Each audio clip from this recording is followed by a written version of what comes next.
Mike, I'm going to ask you, I'm going to be very direct with you. I'm going to start with this. Goaltending. What can I expect this year? It's going to be a lot better than last year. That doesn't mean the defense doesn't have to play their part, but you have a duo this year. Last year, it wasn't so much that, and the defense kind of left the goalies out to dry. With that being said, the penalty kill still has to be great. They've been working on it extensively in practice and whatnot, but you have a huge step up with Husso as your number 2 and Ned, obviously, as your number 1. You have quite the duo. And Mike, I want to ask you, because Dylan Larkin kind of talked about this on 97.1 as well. The biggest difference, and I know obviously you're not a player, but you're a hockey fan. You're right. You've been following the team for a long time. The biggest difference, because you've been there now in person, which is something you haven't been able to do in the past. The biggest difference to you between Jeff Blashill and Derek Lalonde and what each of those guys bring. It seems like the players are they're rallying a lot under Lalonde, and they're listening a lot. And they're actually just having a lot of fun. Like every practice just seems like they're out there having fun. As much as they're working and they're going over things, they're having fun, and that's the most important thing. And Lalonde is going to be a huge step forward defensively for this team. He's a defensive-minded coach, so it's going to be a whole lot different than Blashill's side of things, where our defense was kind of sorry under him. So yeah. Well, let me ask you this then.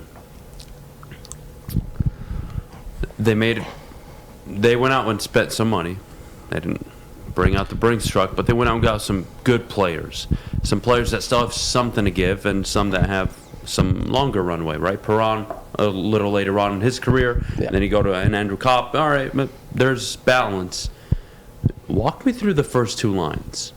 I'm very curious because I'm assuming Verana is going to play with the vets, and Raymond's going to get, I don't want to say stuck with Larkin, but I think it'll be Bertuzzi, Larkin, Raymond. Yes. Yep. Correct? Yep. And the second line would be Perron, Kopp, and Verana.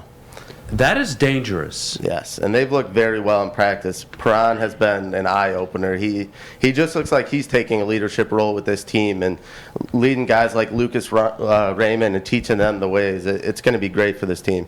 And Mike, another player, obviously, that was a big conversation among Red Wings fans last year, Zadina. Yes. And that was something that, he's able to play last year, and then Lalonde walks in, he's like, yeah, no, you're not playing opening night. And he took it very well. A lot of things I know Lalonde mentioned he has to work on individually, which is taking care of the puck, X, Y, and Z.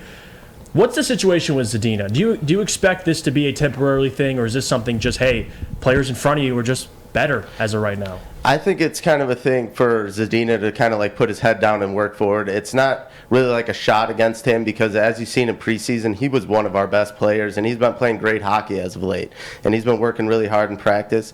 I don't think it's going to be very long before we see him and Suter in the lineup. I was kind of a little surprised.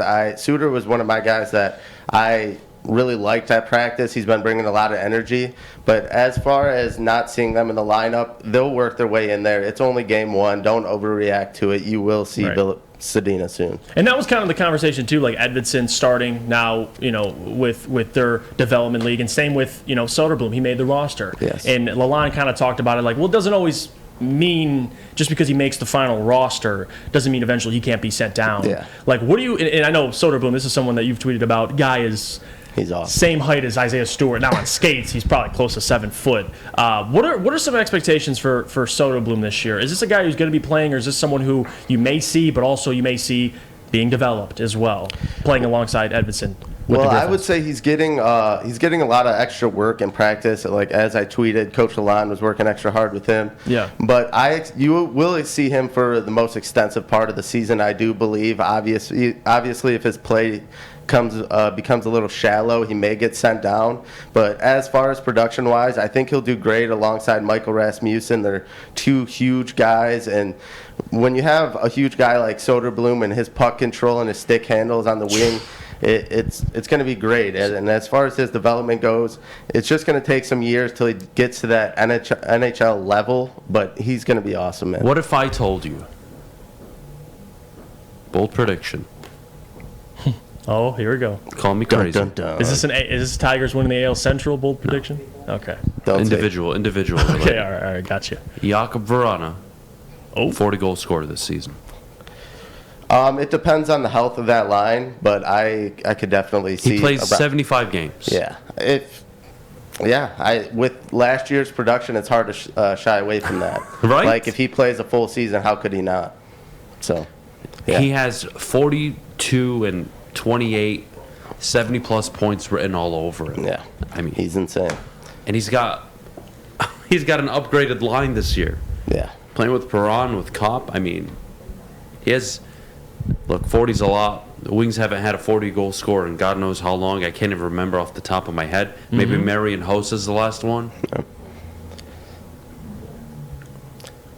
Jakub Vrana, dude's a stud. And when you're in the conversation of Austin Matthews, Connor McDavid, Yeah, just saying. His goal scoring's unmatched. And His goal scoring rate is ridiculous. Yeah. And I said it on BDE a couple of weeks ago when I jumped on there with D-Mac. When is the last time the Red Wings have had, like, two legitimate lines? Because it's really tough to say. Obviously, Larkin, the Sider, Raymond, Bertuzzi line going into year 2. But that second line could have some crazy production. So it could even be like a first line. I think it could so outproduce awesome. the first line. Yeah. I really do. A lot more veteran presence. Yeah, Larkin is your, quote, veteran leader, but Bertuzzi, contract year, you're expecting him to give you something, but I look at Kopp, 18 goals, 20 goals maybe. Yeah. I look at Perron, 35 last year, probably 22, 24 this year. And I'm telling you, 40 from Vrana, you might get 80 goals just from the second line. It's crazy, man. The sky's the limit with this team.